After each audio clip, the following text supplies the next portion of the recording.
Eu sou João Vitor Wrobleski, estudante de psicologia. Sejam todas e todos bem-vindos ao canal Filosofia da Psique. Vamos falar um pouco a respeito da psicologia como uma panaceia. Panaceia é a ideia de uma substância capaz de curar todos os males, um remédio para tudo.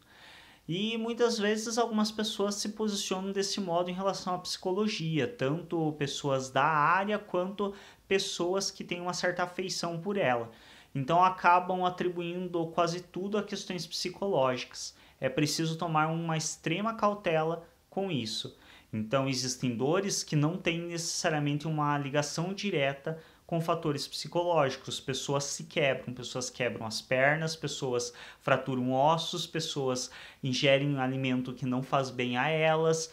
Então as pessoas realmente adoecem. É preciso se ter consciência disso. E muitas vezes parece que essa consciência escapa a algumas pessoas, que acabam atribuindo quase tudo a questões psicológicas sem colocar em pauta e pensar a respeito de todos os outros fatores envolvidos. Então é preciso tomar muito cuidado. Não é à toa que a psicologia ultimamente vem com uma ideia de interdisciplinariedade, de trabalhar uma relação com outras áreas do conhecimento. Então existem trabalhos que são realizados em conjunto psicólogos, médicos, fisioterapeutas, assistentes sociais, justamente para que se consiga abranger essa pessoa no máximo e mais perto possível do seu todo.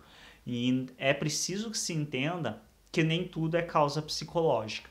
Então, nem toda dor é de origem psicológica, nem tudo que acontece com o sujeito tem necessariamente uma relação direta com questões psicológicas.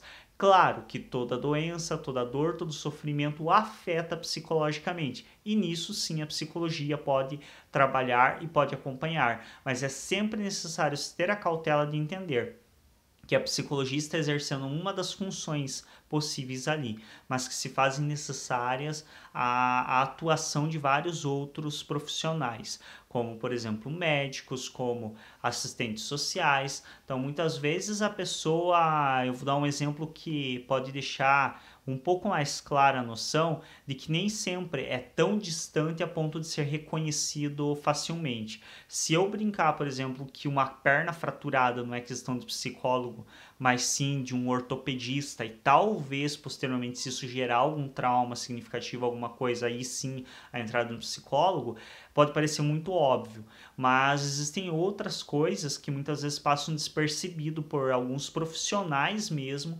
que muitas vezes recém-formados ou formados há mais tempo, porém sem o compromisso ético necessário de estar se atualizando, acabam deixando escapar. Por exemplo, muitas vezes uma situação de uma criança que em teoria é negligenciada. Então, muitas vezes um psicólogo vai atender um caso de disputa de guarda, ou então é chamado para fazer algum tipo de acompanhamento de uma criança em uma escola, e aí ele se depara com uma criança que está descalça, ou com uma roupa suja, e aí muitos profissionais apressados, recém-formados, alguns desatualizados, outros simplesmente preconceituosos mesmo, já logo de cara partem para um pressuposto de que essa criança está sendo negligenciada pela família.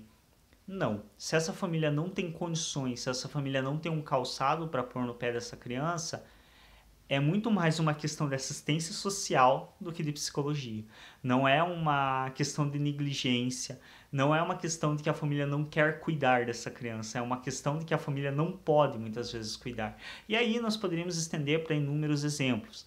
Então é preciso que se entenda que algumas coisas escapam à psicologia, que muitas vezes o ambiente é conflituoso no qual aquela pessoa está inserida, então mesmo que o psicólogo trabalhe com o sofrimento daquela pessoa, se ele não conseguir interagir com outras áreas que possam modificar o ambiente de sofrimento dela, ela vai ter dificuldades em trabalhar com esse sofrimento. Então, mesmo com acompanhamento psicológico, talvez ela não tenha condições de ser tão saudável ou seja, tão capaz de se recuperar dos abalos, das circunstâncias, se ela permanece em um ambiente violento, se ela permanece em um ambiente inóspito à vivência dela.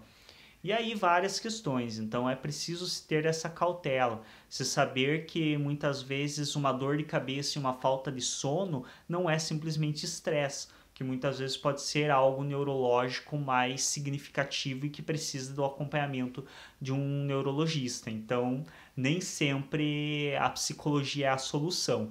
Ela pode sim fazer um acompanhamento na maior parte dos casos, ela pode estar trabalhando com o sofrimento do paciente, pode estar auxiliando ele a encontrar formas de aliviar esse sofrimento e tornar a vida mais suportável, mas o que ela não pode é partir do pressuposto de que ela é o único tratamento possível e que a psicologia por si basta. É preciso se entender um contexto muito maior e a maioria das instituições com uma formação um pouco mais séria estão atualmente formando profissionais na área da psicologia para justamente entender que a psicologia não age sozinha, que ela precisa do auxílio de várias outras áreas e de que ela não é uma panaceia, ela não salva o mundo.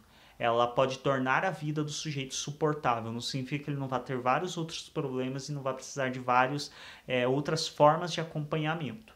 É isso. Se ainda não é inscrito ou inscrito no nosso canal, se inscreve, clica em gostei nos vídeos e até um próximo.